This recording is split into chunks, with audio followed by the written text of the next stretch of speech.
Nous paierons très cher le sommet de la francophonie, affirme le CEFAFI, Observatoire de la vie publique, dans son dernier communiqué. À quelques semaines de la francophonie en Tenerife, le scepticisme est général.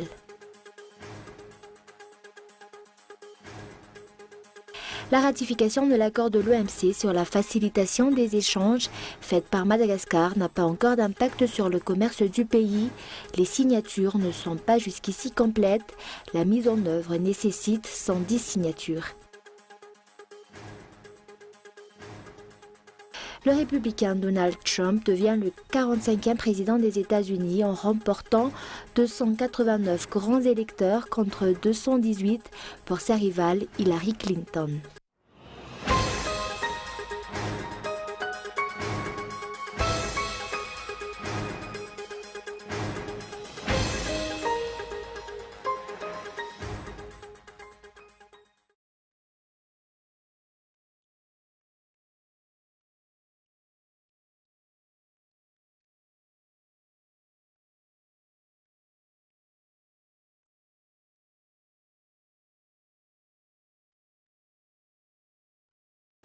Bonsoir à tous et merci d'être fidèles à ce rendez-vous avec l'actualité en français sur Cool TV.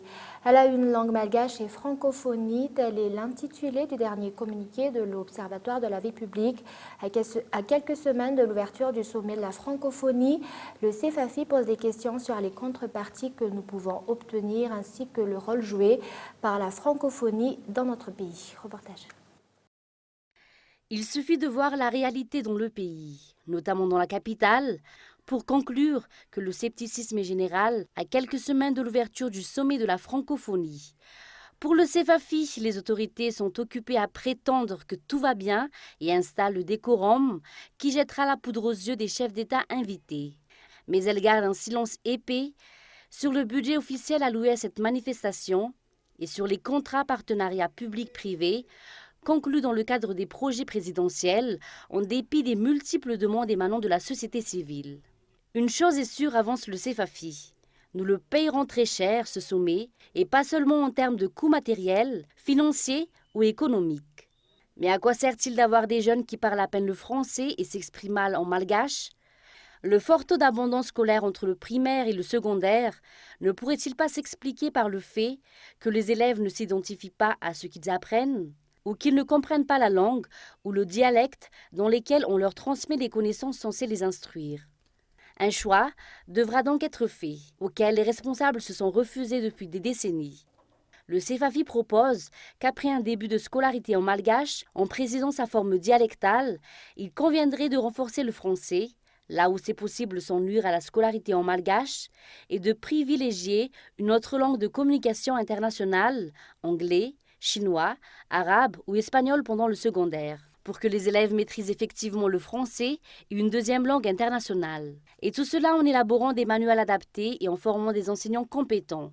Il ne suffira pas de décider dans l'abstrait, comme il est d'usage chez nous, sans se préoccuper du suivi pendant les décennies à venir. La francophonie peut-elle y aider ? Il est important de noter la dimension géopolitique majeure de la francophonie, la langue française ne pouvant être réduite à son aspect purement linguistique et ne pouvant être culturellement ou politiquement neutre, notamment en Afrique et à Madagascar. C'est aussi une machine institutionnelle qui, au-delà de l'OIF, regroupe entre autres le sommet des chefs d'État et de gouvernement, le secrétariat général de la francophonie, l'Agence universitaire de la francophonie et l'Association internationale des maires francophones. Elle dispose en outre d'un média officiel, TV5 Monde, qui, au-delà de l'information, véhicule des valeurs, des façons de penser et des modes de vie occidentaux. La question qu'on devrait peut-être se poser est alors de savoir comment l'accueil du sommet de la francophonie explique, clarifie et énonce ce que nous voulons. Quelle langue utiliser au quotidien, à l'école et au bureau ? Quelle politique linguistique appliquer ? Le fait de célébrer la langue malgache chaque année, de façon plutôt superficielle, ne suffit pas pour rassurer sur la santé de notre langue maternelle. Et pas davantage des réformes cosmétiques telles que l'instauration de 3 nouveaux cycles de 3 ans pour remplacer les 2 cycles actuels de 5 et 4 ans. Cette réforme de façade amusera la galerie tout en compliquant la vie des écoles, mais ne résoudra en rien les vrais problèmes de l'éducation nationale. La réflexion doit suivre son cours. mais rapidement et surtout durablement, car il y a péril en la demeure. Voulons-nous, oui ou non, demeurer francophones? Il faut en mesurer les enjeux et les impacts socio-économiques, culturels et politiques, en un mot, en débattre, en discuter, en parler et non pas éviter indéfiniment ce sujet brûlant pour ne s'intéresser qu'aux fastes et aux réjouissances à venir. Pourquoi ne pas profiter du sommet de la francophonie pour en discuter directement avec les instances concernées? Cela permettra de trouver une certaine utilité à un événement à propos duquel aucun citoyen n'a été consulté. Et comme nous l'avons annoncé dans les titres, la ratification de l'accord de l'OMC sur la facilitation des échanges faite par Madagascar n'a pas encore d'impact sur le commerce du pays. Les signatures ne sont pas jusqu'ici complètes. La mise en œuvre nécessite 110 signatures et un atelier de haut niveau sur la mise en œuvre du programme de travail de la 10e conférence ministérielle de l'OMC s'est tenue ce jour à Antananarivo. Reportage. L'Organisation mondiale du commerce, la seule organisation internationale qui s'occupe des règles régissant le commerce entre les pays, regroupe 164 pays. Madagascar fait partie de ces pays et signe la ratification de l'accord sur la facilitation des échanges le mois de janvier 2016. D'après les explications du directeur général du commerce extérieur au sein du ministère du Commerce, la mise en œuvre de cet accord attend la ratification de plusieurs pays membres. Jusqu'ici, avec 164 pays membres, 96 pays ont signé si le but est d'atteindre 110 signatures. La mise en œuvre de cet accord qui pourrait apporter à chaque pays membre jusqu'à 1 000 milliards de dollars par an. Madagascar l'a ratifié. C'est un accord qui s'attaque un petit peu à toute la bureaucratie dans tous les pays membres de l'OMC, 164 pays membres. La bureaucratie liée à l'importation et à l'exportation des marchandises. L'objectif, c'est de simplifier les procédures. Parce qu'on pense que cette simplification des procédures, si elle est faite dans les 164 pays membres de l'OMC, ça peut rapporter à tous les pays membres de l'OMC quelque chose comme 1 000 milliards de dollars par année. Donc vous voyez, deuxième avantage de cet accord, c'est qu'il travaille beaucoup pour les petites et les moyennes entreprises.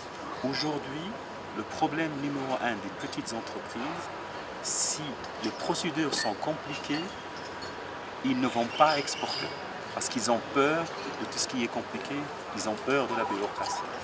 À titre de rappel, les conférences ministérielles de l'OMC s'étaient déroulées à Bali en 2013 et à Nairobi en 2015.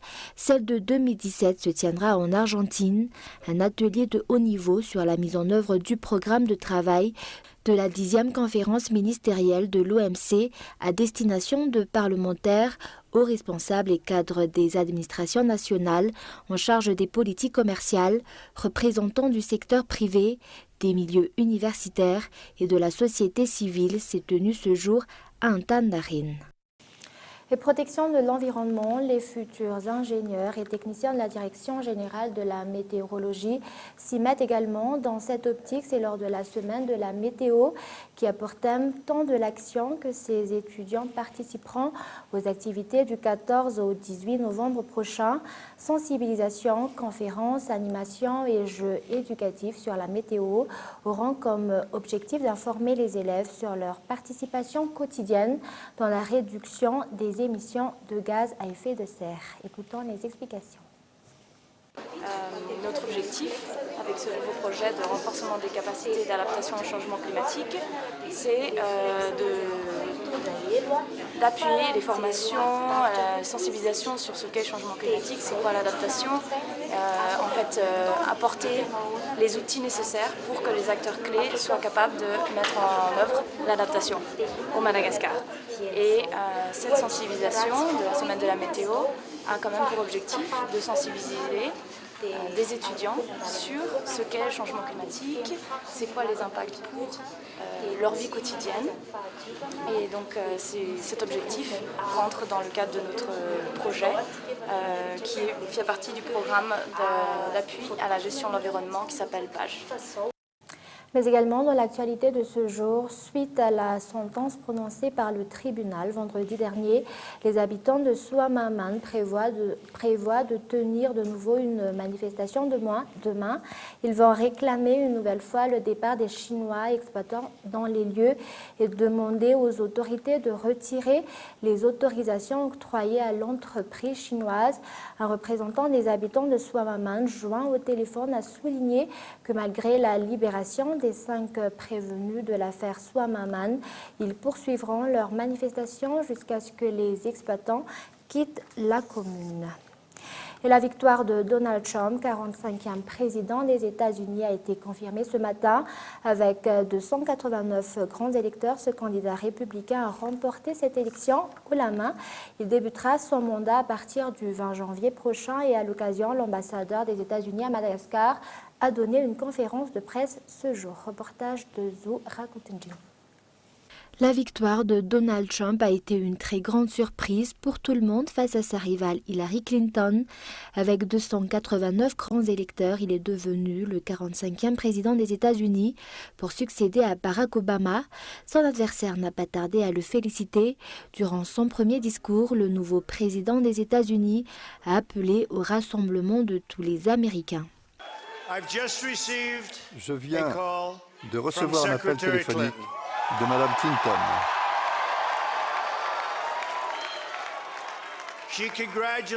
Elle nous a félicités, parce que c'est de nous qu'il s'agit.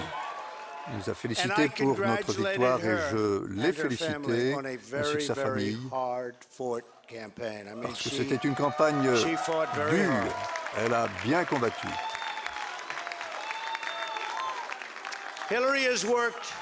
Hillary a travaillé très dur pendant très longtemps et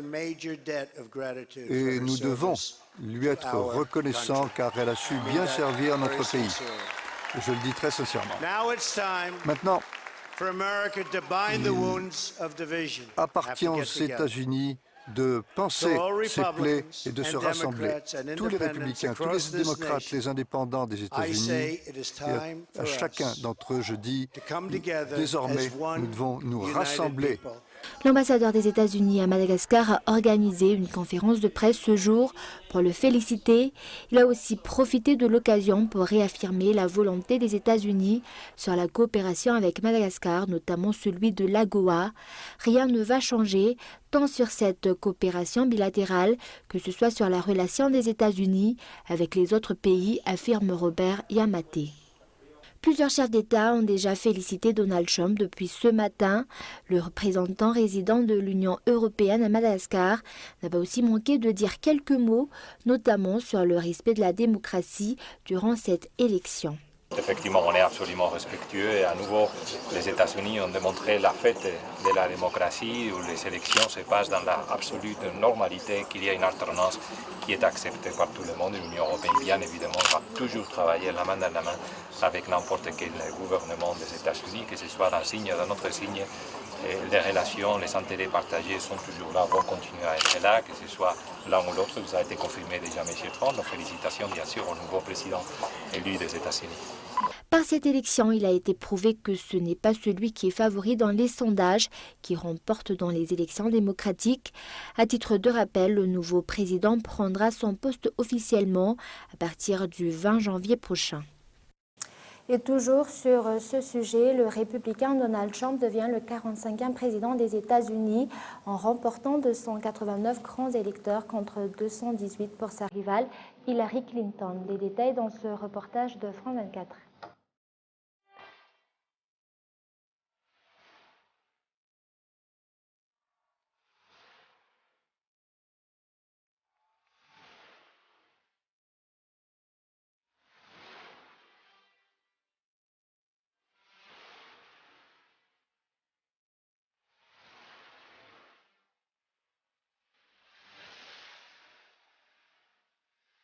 La rentrée assez incroyable de Donald Trump dans cette salle du Hilton Midtown de New York, cette musique triomphale, cette apparition au balcon où il salue la foule. Donald Trump accompagné de sa femme, de leurs enfants qui viennent saluer les militants républicains. C'est un triomphe encore une fois, une mise en scène, l'image. Ça a été effectivement une dominante dans cette campagne, la mise en scène de Donald Trump en gagnant de l'Amérique. Et ce soir, il remporte, cette nuit, ce matin, pour nous, il remporte cette élection présidentielle. Il devient le 45e président des États-Unis. Politique, hein, effectivement, et il faut voir que ça marque l'échec des sondeurs, ça marque évidemment l'échec également quelque part des analyses de la presse. C'est un changement massif ici à Washington. Il faut se souvenir qu'il y a énormément de personnes dans cette ville qui se trouve derrière moi qui travaillent pour l'administration, et il va y avoir évidemment un changement complet. Il va y avoir remplacement d'une bonne partie des responsables des différentes administrations ici à Washington. Bien sûr, il y a également toutes les ambassades, toutes les représentations internationales. Pour eux, il y a des tonnes de questions. Que va faire Donald Trump? Il n'a pas été clair sur sa politique étrangère. Alors c'est vrai qu'il vient de donner un discours entre guillemets qui se veut rassurant, où il dit qu'il travaillera avec tout le monde, où il dit qu'il mettra les intérêts américains avant tout, mais qu'il travaillera avec tout le monde et qu'il sera juste envers les autres nations. Qu'est-ce que cela veut dire? Effectivement, pour l'instant, on n'en sait rien. C'est-à-dire, que va réellement faire Donald Trump une fois qu'il sera aux commandes?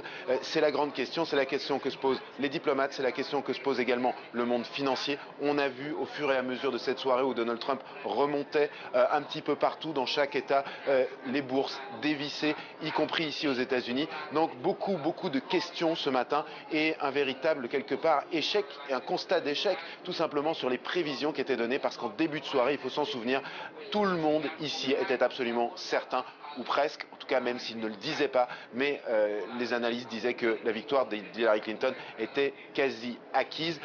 On en est ici ce matin, évidemment, ça n'a rien à voir avec ce qui était prévu. Et quelques minutes après l'annonce de sa victoire à l'élection présidentielle américaine face à la démocrate, le républicain a assuré dans son discours de victoire qu'il serait le président de tous les Américains. Écoutez. Il est désormais temps pour les États-Unis de soigner les plaies de la division, de se réunir. À tous les républicains, démocrates et indépendants à travers le pays, je vous le dis, il est temps pour nous de nous rassembler, telle une nation unie. Il est temps.